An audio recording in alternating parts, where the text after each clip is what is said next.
विदेश दौरे पर पेंटिंग प्रेत से डर गए थे सुशांत।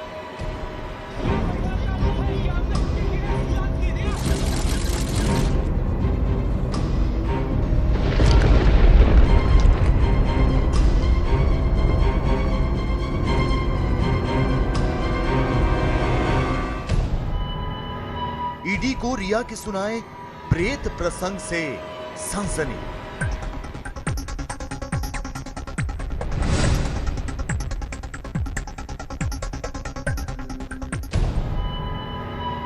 सुशांत को पेंटिंग में भूत नजर आया था।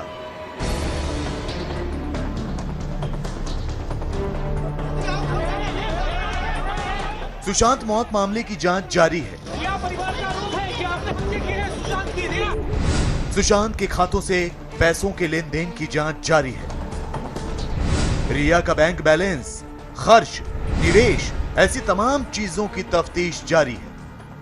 रिया के परिवार वालों समेत सुशांत के करीबियों से पूछताछ का सिलसिला जारी है।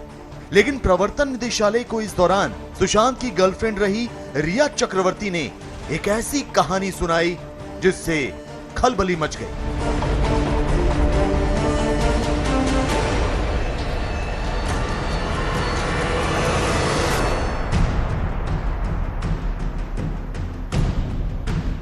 प्रवर्तन निदेशालय यानी ईडी के साल 2019 में यूरोप टूर में हुए खर्च और सुशांत की बीमारी पर की गई पूछताछ में रिया ने ऐसा खुलासा किया जिससे सनसनी फैल गई।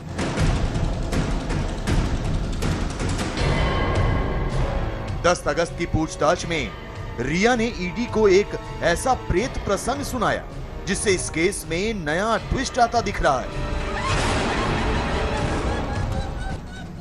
तो रिया की इस कहानी की शुरुआत होती है इटली के शहर फ्लोरेंस से।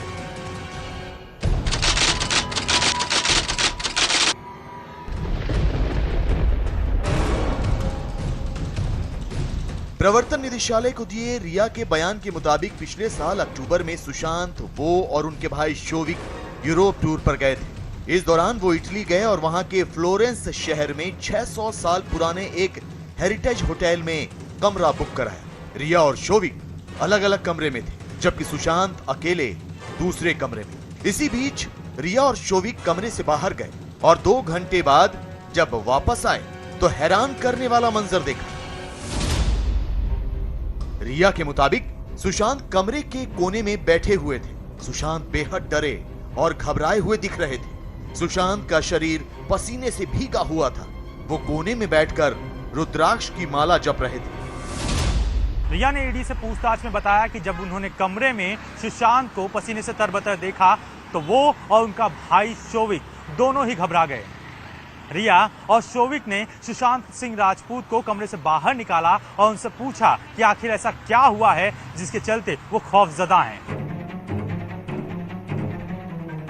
यकीन जानिए, इस सवाल का जो जवाब सुशांत ने उस वक्त दिया था वो बेहद चौंकाने वाला है। रिया के मुताबिक होटल के जिस कमरे में सुशांत रह रहे थे उसमें एक पेंटिंग टंगी थी और सुशांत उस पेंटिंग की वजह से ही डर के मारे कांप रहे थे।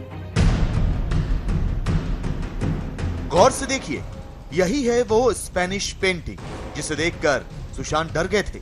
जब रिया ने सुशांत से डर की वजह पूछी तो उन्होंने इसी पेंटिंग की ओर इशारा किया और कहा था कि इस पेंटिंग में भूत है और वो भूत उन्हें खा जाएगा। रिया के मुताबिक सुशांत ने कहा था कि वो इस पेंटिंग के चरित्रों को देख पा रहे हैं, लिहाजा उस रात रिया और उनके भाई शोविक चक्रवर्ती सुशांत के ही कमरे में सो गए। Look at these Picasso paintings. I used to think that, okay, these are very good because these are supposed to be good. But how do I read it? So yeah, that book talks about all those things that actually make something better than the other things. लेकिन सवाल ये कि इस painting में ऐसा क्या है जिससे सुशांत इतना डर गए? तो आपको बता दें कि ये पेंटिंग स्पेन के मशहूर चित्रकार फ्रांसिस्को गोया ने बनाई थी। इस पेंटिंग में दिखाया गया है कि सैटर्न नाम का राक्षस अपने नवजात बच्चे को खा रहा है। यह तस्वीर गोया की बनाई कुछ 14 गिनी चुनी डार्क पेंटिंग्स में से एक थी। रिया के मुताबिक इस घटना के बाद सुशांत सिंह राजपूत का बर्ताव पूरी तरह से बदल चुका था। इस घटना के बाद रिया, शोविक और सुशांत सिंह राजपूत ऑस्ट्रिया पहुंचे। वहां उन्होंने डिटॉक्सिफिकेशन का 4 दिन का कोर्स भी किया, लेकिन सुशांत मुंबई आने की जिद पर अड़े हुए थे और यही वजह थी कि 2 नवंबर 2019 को खत्म होने वाला ये टूर 28 अक्टूबर 2019 को ही खत्म करके रिया, शोविक और सुशांत सिंह राजपूत मुंबई लौट आए। प्रवर्तन निदेशालय को दिए अपने बयान में रिया ने बताया कि इसी यूरोप टूर के बाद सुशांत की तबीयत बिगड़ने लगी। रिया ने बताया, सुशांत बांद्रा वाले अपने घर में अकेले रहने लगे थे। उनके कमरे से अक्सर रोने और चिल्लाने की आवाजें आती थीं। मामले की गंभीरता को देखते हुए हमने सुशांत को मनोचिकित्सक को दिखाया, लेकिन इससे कोई फर्क नहीं पड़ा। लिहाजा हमने कई डॉक्टर भी बदले। मई 2020 तक सुशांत कुछ ज्यादा ही चिड़चिड़े और गुस्सैल हो गए थे। 8 जून की रात को भी इसी मुद्दे पर हमारे बीच तकरार हुई। आखिरकार मुझे खुद सुशांत ने कहा कि मैं घर छोड़कर चली जाऊं। उसने कहा कि उसकी डिप्रेशन से मेरी लाइफ खराब हो रही है, इसलिए कुछ इस दूर रहे। मैंने भी बाद में यही फैसला किया। रिया की माने तो सुशांत का घर छोड़ने के बाद वो खुद डिप्रेशन में चली गई थी। मनोचिकित्सक ने उनकी काउंसलिंग भी की थी, तो यही वजह है कि वो 8 से 14 जून के बीच सुशांत के संपर्क में नहीं रही। लेकिन भूत प्रेत की ये कहानी कितनी सही है, ये बता पाना मुश्किल है, क्योंकि सुशांत को करीब से जानने वाले बताते हैं कि वो भूत प्रेत में बिल्कुल भी यकीन नहीं करते थे। बात है कि ये भूत प्रेत पे भैया विश्वास नहीं रखते थे। भैया भूत प्रेत पे विश्वास नहीं रखते थे। वो भी एक ही विश्वास रखते, कर्मा पे। कर्मा पे विश्वास रखते हैं और कर्मा ही उनका पूजा है। वो भोलेनाथ का सबसे बड़ा भक्त है और सबसे बड़ा बात कि वो महामृत्युंजय मंत्र सुनते थे। ऐसे में सवाल उठता है कि क्या रिया चक्रवर्ती ईडी को भूत प्रेत की मन गढ़ंत कहानी सुनाकर गुमराह करना चाहती? क्या वो यूरोप टूर के खर्चे से ईडी का ध्यान बटाना चाहती? क्या वो सुशांत को एक मानसिक रोगी साबित करना चाहती? क्योंकि विज्ञान के छात्र रह चुके सुशांत भूत प्रेत नहीं बल्कि अंतरिक्ष की बातें किया करते थे। टेलीस्कोप से लगाएंगे कैमरा पे, कैमरा से लगाएंगे लैपटॉप से ट्रांसमिट करेंगे टीवी में, बड़े से प्रोजेक्टर में, और स्पेक्ट्रोमीटर लगा देंगे और उसमें जैसे वॉइस होती है ना सिरी, तो वो बता रही, स्पेक्ट्रोमीटर रीड करके बता रही है कि वहाँ चल क्या रहा है। जाहिर है सुशांत की जिंदगी के पन्ने पलटने पर रिया के बयान गलत लगने लगते हैं। कई सवाल खड़े होते हैं। मसलन विज्ञान का एक छात्र अचानक भूत प्रेत और अंधविश्वास का शिकार कैसे हो गया? उसकी हालत इतनी ज्यादा खराब कैसे हो गई कि उसने मौत को गले लगाया?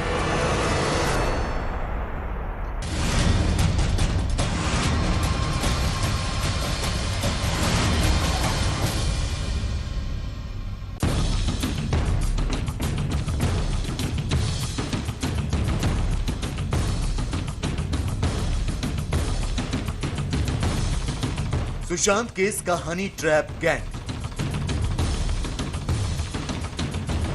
रिया ने की मौत फिक्सिंग। सुशांत मौत मामले की जांच आगे बढ़ने के साथ साथ रोज नए नए खुलासे हो रहे हैं। मुंबई पुलिस ऐसे तथ्य सामने रख रही है जिनसे इस केस पर सस्पेंस बढ़ता जा रहा है। सुशांत के परिवार वालों ने आरोप लगाया था कि मुंबई पुलिस इस मामले की तफ्तीश सही तरीके से नहीं कर रही। उन्होंने इस बात पर भी सवाल खड़े किए थे कि सुशांत की लाश बिस्तर पर पड़ी थी तो इसे आत्महत्या कैसे करार दिया जा सकता है। जवाब के तौर पर मुंबई पुलिस से जुड़े सूत्रों ने न्यूज 18 को बताया है कि सुशांत के पैर बिस्तर को छू रहे थे या नहीं, इसकी जानकारी सिद्धार्थ पिठानी और दीपेश सावंत को ही है। सिद्धार्थ पिठानी ने मीतू सिंह को फोन कर उनके पंखे से लटककर आत्महत्या की बात बताई थी।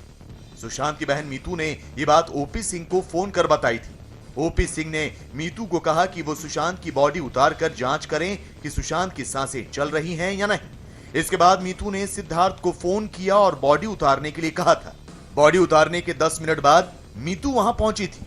वहीं कुछ देर बाद ही मुंबई पुलिस भी मौकाए वारदात पर पहुंच गई थी। सिद्धार्थ पिठानी तो सबसे सस्पिशियस है। उसी ने रूम का कमरा खोला, चाबी वाले को बुला करके, बहन का इंतजार नहीं किया, बॉडी को उसी ने उतारा।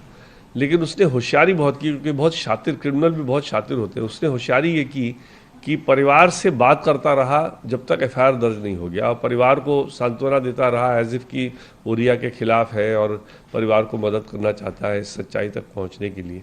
जैसे ही एफआईआर दर्ज हुआ, जब रिया एक नामजद अक्यूज्ड हो गई एफआईआर में, उसके बाद उसने मेल लिखा है पुलिस स्टेशन को और कॉपी रिया को मार्क किया है। तो उसकी क्लियर साठगांठ है, क्योंकि इस कॉन्स्पिरेसी में चाहे अबेटमेंट टू सुसाइड हो या मर्डर हो, दोनों में रिया है और रिया के साथ है इनका ये पठानी। कुल मिलाकर खुद पर लग रहे इल्जामों से इनकार करते हुए मुंबई पुलिस ये साफ करने की कोशिश कर रही है कि सुशांत की मौत के बाद उनके फ्लैट में क्या हालात थे। इसकी जानकारी सुशांत के परिवार को ज्यादा थी, ना कि मुंबई पुलिस को। ऐसे में परिवार का आरोप और जांच पर सवालिया निशान लगाना गलत है। लेकिन मुंबई पुलिस की जांच में यह भी पता चला है कि जिस चाबी वाले से सुशांत का कमरा खुलवाया गया था, उसे उनके कमरे में घुसने नहीं दिया गया। सुशांत के रूम पार्टनर सिद्धार्थ पिठानी और दीपेश सावंत ही कमरे के अंदर गए, जिन्होंने आगे जाकर पुलिस को बताया कि सुशांत का शव पंखे से लटका हुआ था। हालांकि न्यूज 18 से बातचीत में सुशांत के करीबी और उनका कामकाज करने वाले अंकित आचार्य ने बताया था कि सुशांत अपना कमरा कभी लॉक नहीं करते थे। और रूम जो लॉक करते थे कि वो रूम लॉक कभी करते नहीं थे। जब सोते थे रूम कभी लॉक कर नहीं थे। जब पूरा खून हो गया, सोने भीतर से लॉक हो गया, वो लॉक कभी करके नहीं सोते। क्योंकि मैं जब से था, जब वो रूम लॉक नहीं करते थे, ऐसे खोल के छोड़ के सो जाते थे, क्योंकि हमको भी आना पड़ता था रूम में सोने के लिए उनके साथ साइड में। तो वो कभी रूम लॉक करके सोते नहीं थे, उनका आदत ही नहीं था। जाहिर है मामला उलझा हुआ है, तो उधर सुशांत का परिवार अब भी अपने रुख पर कायम है। सुशांत के परिवार ने 9 पन्नों की एक चिट्ठी सार्वजनिक की है, जिसमें इस केस की वजह से उन्हें मिल रही धमकियों का जिक्र है, जिसमें परिवार पर कीचड़ उछाले जाने का जिक्र है, जिसमें सुशांत के पिता की मजबूरियों और उनके गम का जिक्र है।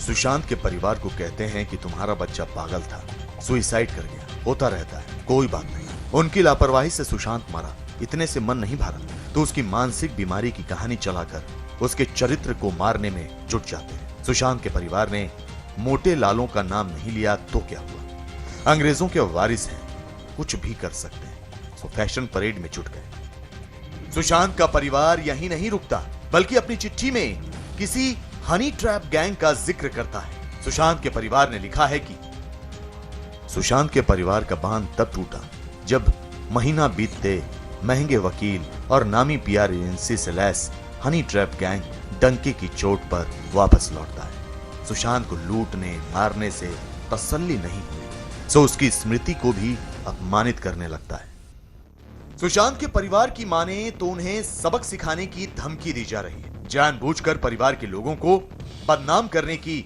साजिश के तहत उनके चरित्र पर कीचड़ उछाला जा रहा है। सुशांत से उनके परिवार के संबंधों पर सवाल खड़े किए जा रहे हैं। दादा अपने पोते को कौड़ी की कीमत दे या कुछ और कीमत दे, यह उनके परिवार का व्यक्तिगत विषय है, इस पर हम टिप्पणी नहीं करेंगे। कौड़ी यानी जीरो कीमत। पर देश के करोड़ों सुशांत के फैंस महाराज सरकार से मांग कर रहे हैं कि यह मामला सीबीआई को सौंपा जाए। इन करोड़ों लोगों की मांग का महाराज सरकार को सम्मान करना होगा।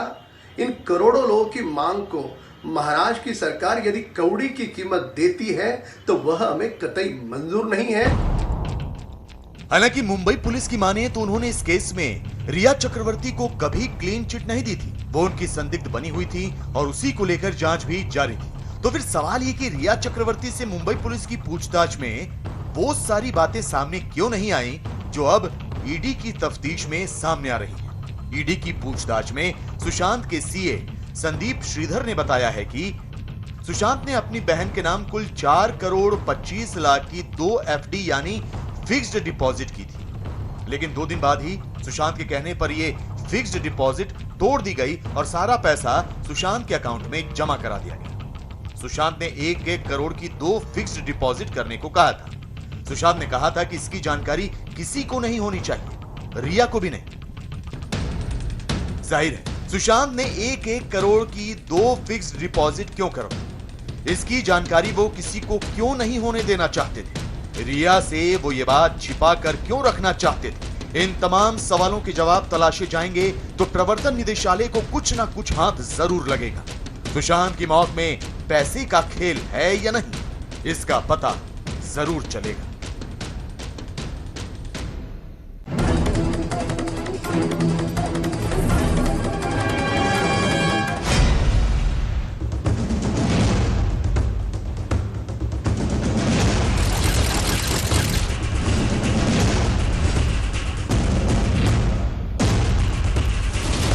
रिया के मोबाइल में सुशांत केस के राज।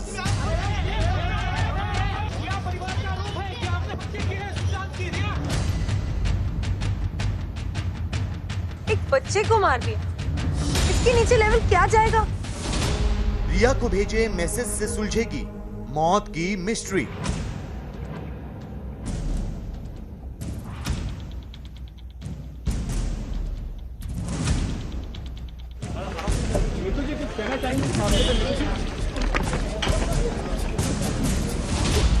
सुशांत की मौत का मोबाइल कनेक्शन।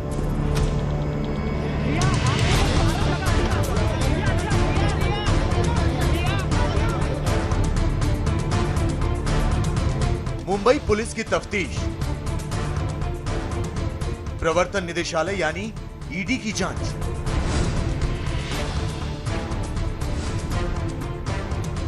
बिहार पुलिस का सुप्रीम कोर्ट में दिया हलफनामा, सीबीआई की जांच शुरू करने की तैयारी। और सुप्रीम कोर्ट में सीबीआई को केस ट्रांसफर किए जाने पर उठाए जा रहे सवाल। सुशांत की मौत का सच अब तक सामने नहीं आया। कानूनी दांवपेच इतने जटिल होते जा रहे हैं कि यह केस सुलझने की जगह उलझता ही जा रहा है। कौन किसके क्षेत्राधिकार का हनन कर रहा है, कौन ईमानदारी से तफ्तीश को सही दिशा में लेकर जा रहा है, इस पर बहस छिड़ी हुई है। और सुशांत की मौत का गुनहगार कौन है, यह अब तक राज बना हुआ है। लेकिन रिया का मोबाइल फोन इस राज से पर्दा उठा सकता है। रिया की कॉल डिटेल रिकॉर्ड सुशांत की मौत की मिस्ट्री को सुलझा सकती है। यकीन नहीं आता तो गौर से देखिए यह व्हाट्सएप चैट जो सुशांत के पिता ने जारी किया। 29 नवंबर 2019 के इस व्हाट्सएप चैट के जरिए सुशांत के पिता रिया से सुशांत के बारे में जानकारी हासिल करने की कोशिश कर रहे थे। लेकिन सुशांत की गर्लफ्रेंड रिया चक्रवर्ती की ओर से उन्हें कोई जवाब नहीं मिला। जब तुम जान गई कि मैं सुशांत का पापा हूं तो बात क्यों नहीं की? आखिर क्या बात है? दोस्त बनकर उसकी देखभाल और उसका इलाज करवा रही हो तो मेरा भी फर्ज बनता है कि सुशांत के बारे में सारी जानकारी मुझे भी रहे। इसीलिए कॉल करके मुझे भी सारी जानकारी दो। जी हाँ, रिया ने यह जानते हुए कि सुशांत के पिता परेशान हैं, उनके मैसेज का जवाब तक नहीं दिया, जिसके बाद के सिंह बेचैन हो गए और उन्होंने रिया की मैनेजर श्रुति को व्हाट्सएप मैसेज भेजा जिसमें उन्होंने लिखा कि मैं जानता हूं कि सुशांत के सारे कर्ज और उसे भी तुम देखती हो, वो अभी किस स्थिति में है इसके लिए बात करना चाह रहे थे। कल सुशांत से बात हुई थी तो उसने कहा था कि मैं बहुत परेशान हूं। अब तुम सोचो कि एक पिता को कितनी चिंता होगी उसके लिए, इसीलिए तुमसे बात करना चाह रहा था। अब तुम बात नहीं कर रही हो तो मैं मुंबई आना चाहता हूँ, फ्लाइट की टिकट भेज दो। श्रुति मोदी ने सुशांत के पिता का मैसेज पढ़ा जरूर लेकिन कोई जवाब नहीं दिया। ऐसे में सवाल उठते हैं कि आखिर रिया और उनकी मैनेजर श्रुति मोदी सुशांत के पिता से बात क्यों नहीं करना चाहती थी? सुशांत ने अपने पिता से किस परेशानी का जिक्र किया था? क्या सुशांत रिया की वजह से परेशान थे? रिया और श्रुति सुशांत के पिता को क्या उनके पास नहीं आने देना चाहती थी?